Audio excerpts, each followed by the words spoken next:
नमस्कार, आज के वीडियो में आपका स्वागत है। आज की इस वीडियो में हम महान इंडियन इंडस्ट्रियलिस्ट जमशेदजी टाटा के बारे में बात करने जा रहे हैं। तो चलिए शुरू करते हैं। इस देश में शायद ही ऐसा कोई व्यक्ति मिले जिसने टाटा का नाम नहीं सुना होगा। अगर आप भारत में रहते हैं तो टाटा के बनाए किसी न किसी सामान का इस्तेमाल आपने जरूर किया होगा। आज टाटा सन्स का एम्पायर नमक से लेकर चाय तक, स्टील से लेकर कार और ट्रकों तक और फाइनेंस से लेकर सॉफ्टवेयर तक हर कहीं नजर आता है।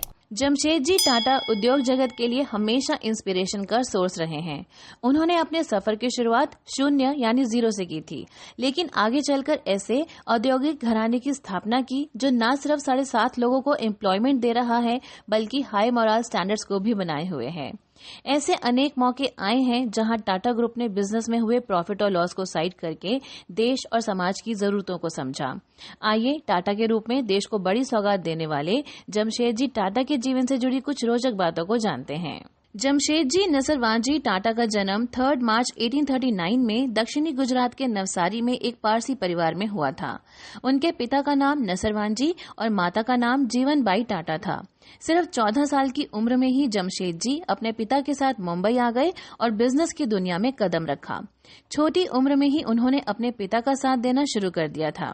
जब वो 16 साल के थे तब उन्होंने मुंबई के एल्फिंस्टोन कॉलेज में एडमिशन ले लिया और 2 साल बाद 1858 में ग्रीन स्कॉलर के रूप में पास हुए और पिता के बिजनेस में पूरी तरह लग गए। आइए जानते हैं कैसे बने वो जीरो से हीरो। जब आम बच्चे खेलते कूदते हैं और मस्ती करते हैं, उस उम्र में ही जमशेदजी टाटा अपने पिता के साथ बिजनेस में हाथ बटाने लगे थे। 29 साल की उम्र तक वो पूरी मेहनत के साथ पिता का बिजनेस में हाथ बटाते रहे। 1857 में जमशेदजी ने अपने पिता के बिजनेस को विदेशों में स्थापित करना शुरू कर दिया था, लेकिन उन्हें यही नहीं रुकना था। इसीलिए अपनी सेविंग के 21,000 रुपए के साथ अपनी कंपनी शुरू की। इसके बाद जमशेदजी टाटा आगे आगे और कामयाबी उनके पीछे पीछे चलती रही। 1874 में जमशेदजी टाटा ने central India spinning weaving and manufacturing नाम की एक कंपनी बनाई। इस कंपनी की कैपिटल 5 लाख रुपए थी। जमशेदजी टाटा ने इसमें 1,50,000 रुपए का इन्वेस्टमेंट किया था। शायद इसीलिए वो इस कंपनी के मैनेजिंग डायरेक्टर की पोस्ट पर अपॉइंट किए गए। डायरेक्टर बनते ही उन्होंने इस कंपनी के बैनर तले एक कपास मिल लगाने का फैसला किया और इसके लिए उन्होंने नागपुर को चुना। शायद नागपुर के लोगों ने कभी नहीं सोचा होगा कि कोई उनके शहर में उस टाइम कपास मिल जैसा कोई उद्योग लाएगा, लेकिन 37 की उम्र में जमशेदजी टाटा ने ये कर दिखाया। इस मिल की स्थापना से लोगों को रोजगार के ढेरों अवसर मिले, जिस वजह से जमशेदजी टाटा रातों रात हीरो बन गए। इस मिल का उद्घाटन 1 जनवरी 1877 को किया गया था। टाटा ने इस मिल का नाम इम्प्रेस रखा था। टाटा ने कई और टेक्सटाइल मिल्स भी स्थापित किए, जिनमें से कई को उन्होंने प्रॉफिट के साथ बेच दिया था। जमशेदजी अपने एम्प्लॉइज के फायदे के बारे में हमेशा सोचते थे। उन्होंने एक फ्रेंडली वर्क प्लेस, कम काम के घंटे, प्रोविडेंट फंड और ग्रेच्युटी जैसी स्कीम्स को अपनी कंपनी में लागू किया। जमशेदजी टाटा शुरू से ही भारत में यूनिवर्सिटी ऑफ साइंस की स्थापना करना चाहते थे। ऐसा कहा जाता है कि उन्होंने अपने इस सपने को पूरा करने के लिए मुंबई में 14 बिल्डिंग्स और 4 प्लॉट्स तक दान में दे दिए थे। जमशेदजी की कोशिशों का ही रिजल्ट था कि 1909 में ब्रिटिश गवर्नमेंट को इंडियन इंस्टीट्यूट ऑफ साइंस की स्थापना का आदेश जारी करना पड़ा था।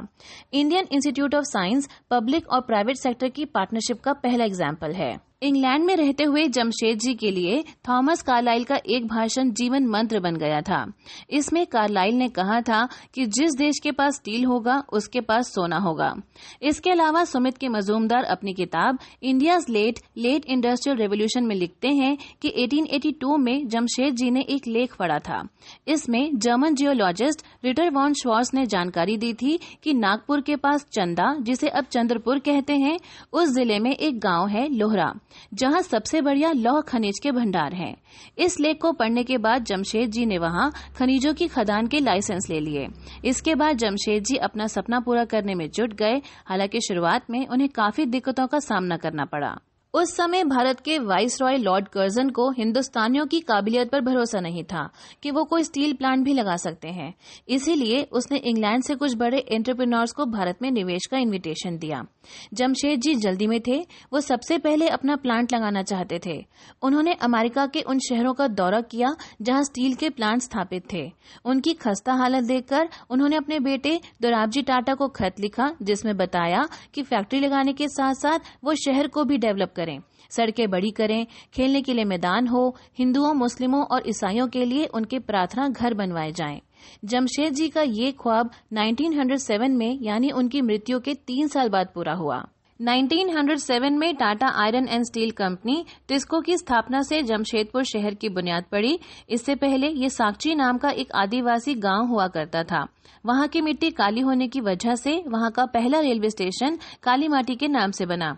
इसे बाद में बदलकर टाटा नगर कर दिया गया। जमशेदपुर आज भारत के सबसे प्रगतिशील औद्योगिक नगरों में से एक है। आपको बता दें कि 1903 में जमशेदजी टाटा ने ही देश के पहले 5 स्टार होटल ताज होटल की शुरुआत की थी। इस होटल को बनाने की भी एक अलग ही कहानी है। दरअसल जमशेदजी टाटा ब्रिटेन घूमने गए तो वहां के एक होटल में उन्हें भारतीय होने की वजह से रुकने नहीं दिया गया। जमशेदजी ने ठान लिया कि वो ऐसे होटल बनाएंगे जिनमें हिंदुस्तानी ही नहीं पूरी दुनिया के लोग ठहरने की हसरत रखें। भारत लौटने के बाद उन्होंने होटल ताज की नींव रखवाई और लगभग 4 करोड़ 21 लाख रुपीस के खर्च से ये भव्य इमारत बनकर खड़ी हो गई। होटल ताज देश का पहला होटल था जिसे दिन भर चलने वाले रेस्टोरेंट का लाइसेंस मिला था। आज ये होटल देश के अलावा फॉरेन टूरिस्ट के बीच अपनी भव्यता को लेकर लोकप्रिय है। जमशेदजी द्वारा स्थापित टाटा ग्रुप ने आज बहुत तरक्की कर ली है। वो कई फॉरेन कंपनीज का ओनर्स राइट भी रखती है। इनमें Tata Starbucks, air Asia India, Jaguar, Vistara, Westside जैसी कंपनीज के नाम शामिल हैं। जमशेदजी की महानता को अगर हम कम से कम शब्दों में कहना चाहें तो बस इतना कहना सफिशिएंट होगा कि वो पहले इंडस्ट्रियलिस्ट थे जिन्होंने अपने विचारों और कर्मों से नए हिंदुस्तान की नींव रखी थी। तो इस वीडियो में हमने जमशेदजी टाटा की लाइफ से जुड़ी कुछ बातें जानी। जमशेदजी टाटा आज भी हम सब के लिए एक इंस्पिरेशन है। ये वीडियो आपको कैसी लगी हमें कमेंट्स करके बताएं और वीडियो पसंद आई तो लाइक जरूर करें। हमसे जुड़े रहने के लिए थैंक यू।